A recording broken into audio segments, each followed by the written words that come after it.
hope that if we have fans of our thing and we say something that doesn't suit them, even though they're our fans, I hope they'll say, whoa, wait a minute. Question us.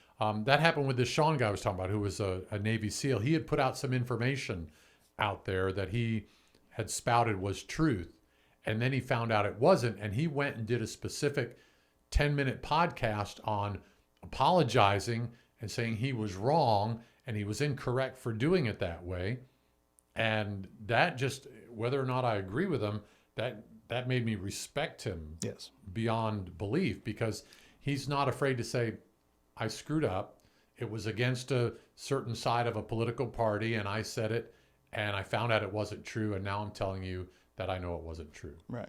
So, And which everybody should do. Yeah. I mean, you should do. If you're saying something wrong, if you're reaching out to people publicly and you have influence over those people, if they're watching us, they're watching Joe Rogan, they're watching these other guys pivot, a lot of people there, they're influenced by them. Do you want to influence somebody with wrong information or bad information? You have a moral obligation to tell the truth, or, consider yourself smut. Like this is what you're doing. You're a National Enquirer, and you should be seen as such. And you should, and then you can treat your audience as such. If they want to stay and listen to it, that's one thing. But if you are a proponent of truth and you want to share insightful and helpful information, be honest. Yeah. And I'd rather have that discourse than for it to be all one-sided. Right. I don't want someone just to listen because they agree with everything we say. Right.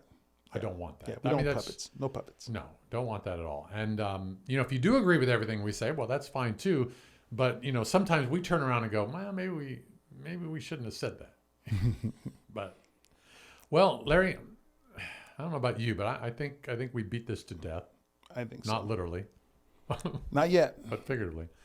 But it will be interesting to see what happens next. If anything. Yeah. And again, as we talked about, it's about accountability. It's about integrity. It's about truth. It's about, getting the people that were truly involved. If there were other people involved, they need to be prosecuted, not persecuted, prosecuted. And they need to find their way to a prison cell.